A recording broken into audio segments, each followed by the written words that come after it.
ഉൽപ്പത്തിയുടെ പുസ്തകം 1-ാം അധ്യായം. ആദിയിൽ ദൈവം ആകാശവും ഭൂമിയും സൃഷ്ടിച്ചു. ഭൂമി രൂപരഹിതവും ശൂന്യവുമായിരുന്നു.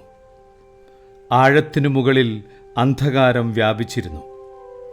ദൈവത്തിൻ്റെ ചൈതന്യം വെള്ളത്തിനുമീതെ ചലിച്ചുകൊണ്ടിരുന്നു. ദൈവം അരുളിച്ചെയ്തു, വെളിച്ചമുണ്ടാകട്ടെ. വെളിച്ചമുണ്ടായി. വെളിച്ചം നല്ലതെന്ന് ദൈവം കണ്ടു. അവിടുന്ന് വെളിച്ചത്തെ ഇരുളിൽ നിന്ന് വേർതിരിച്ചു. വെളിച്ചത്തിന് പകലെന്നും ഇരുളിന് രാത്രിയെന്നും പേരിട്ടു. സന്ധ്യയായി പ്രഭാതമായി 1-ാം ദിവസം. ദൈവം വീണ്ടും അരുളിച്ചെയ്തു, ജലമധ്യത്തിൽ ഒരു വിതാനമുണ്ടാകട്ടെ. അത് ജലത്തെ രണ്ടായി വിഭജിക്കട്ടെ.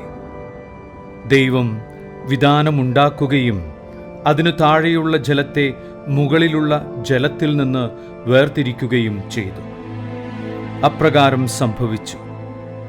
വിതാനത്തിന് അവിടുന്ന് ആകാശമെന്ന് പേരിട്ടു. സന്ധ്യയായി പ്രഭാതമായി 2-ാം ദിവസം. ദൈവം വീണ്ടും അരുളിച്ചെയ്തു, ആകാശത്തിനു കീഴിലുള്ള വെള്ളമെല്ലാം ഒരിടത്ത് ഒരുമിച്ച് കൂടട്ടെ. കര പ്രത്യക്ഷപ്പെടട്ടെ. അങ്ങനെ സംഭവിച്ചു. കരയ്ക്ക് ഭൂമിയെന്നും ഒരുമിച്ച് കൂടിയ ജലത്തിന് കടലെന്നും ദൈവം പേരിട്ടു. അത് നല്ലതെന്ന് അവിടുന്ന് കണ്ടു. ദൈവം അരുളിച്ചെയ്തു, ഭൂമി എല്ലാത്തരം ഹരിതസസ്യങ്ങളും ധാന്യച്ചെടികളും വിത്തുൾക്കൊള്ളുന്ന ഫലങ്ങൾ കായ്ക്കുന്ന വൃക്ഷങ്ങളും മുളപ്പിക്കട്ടെ. അങ്ങനെ സംഭവിച്ചു. ഭൂമി എല്ലാത്തരം ഹരിതസസ്യങ്ങളും ധാന്യച്ചെടികളും വിത്തുള്ള ഫലങ്ങളോടുകൂടിയ വൃക്ഷങ്ങളും മുളപ്പിച്ചു. അവ നല്ലതെന്ന് ദൈവം കണ്ടു.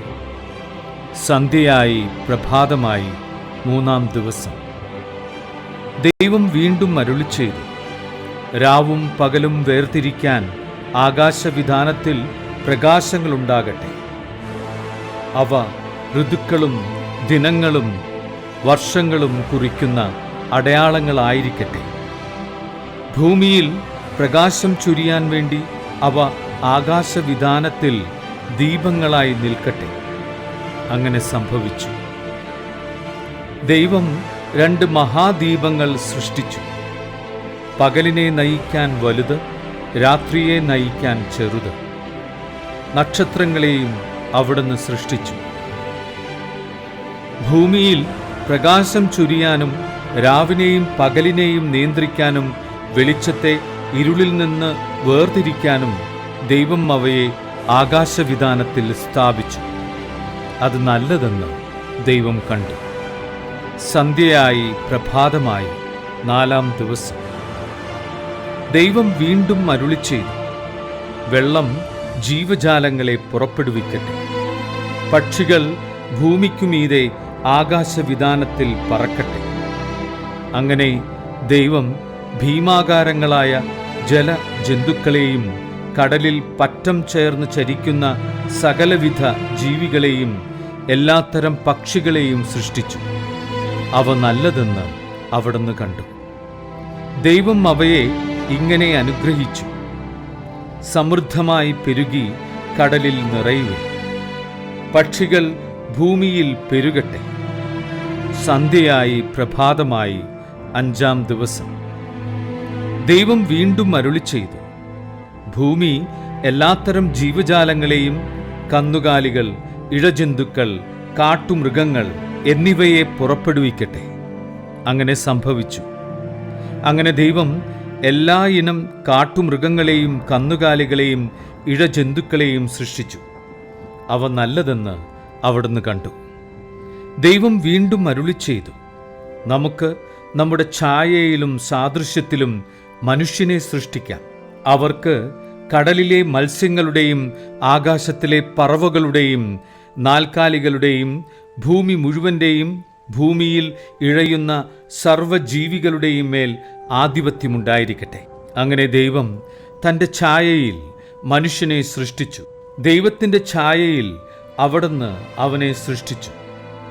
സ്ത്രീയും പുരുഷനുമായി അവരെ സൃഷ്ടിച്ചു. ദൈവം അവരെ ഇങ്ങനെ അനുഗ്രഹിച്ചു: സന്താനപുഷ്ടിയുള്ളവരായി പെരുകുവിൻ, ഭൂമിയിൽ നിറഞ്ഞ് അതിനെ കീഴടക്കുവിൻ. കടലിലെ മത്സ്യങ്ങളുടെയും ആകാശത്തിലെ പറവകളുടെയും ഭൂമിയിൽ ചരിക്കുന്ന സകല ജീവികളുടെയും മേൽ നിങ്ങൾക്ക് ആധിപത്യമുണ്ടായിരിക്കട്ടെ. ദൈവം അരുളിച്ചെയ്തു: ഭൂമുഖത്തുള്ള ധാന്യം വിളയുന്ന എല്ലാ ചെടികളും വിത്തുൾക്കൊള്ളുന്ന പഴങ്ങൾ കായ്ക്കുന്ന എല്ലാ വൃക്ഷങ്ങളും ഞാൻ നിങ്ങൾക്ക് ഭക്ഷണത്തിനായി തരുന്നു. ഭൂമിയിലെ മൃഗങ്ങൾക്കും ആകാശത്തിലെ എല്ലാ പറവകൾക്കും ഇഴജന്തുക്കൾക്കും ജീവശ്വാസമുള്ള സകലതിനും ആഹാരമായി ഹരിതസസ്യങ്ങൾ ഞാൻ നൽകിയിരിക്കുന്നു. അങ്ങനെ സംഭവിച്ചു. താൻ സൃഷ്ടിച്ചതെല്ലാം വളരെ നന്നായിരിക്കുന്നുവെന്ന് ദൈവം കണ്ടു. സന്ധ്യയായി, പ്രഭാതമായി, 6-ാം ദിവസം.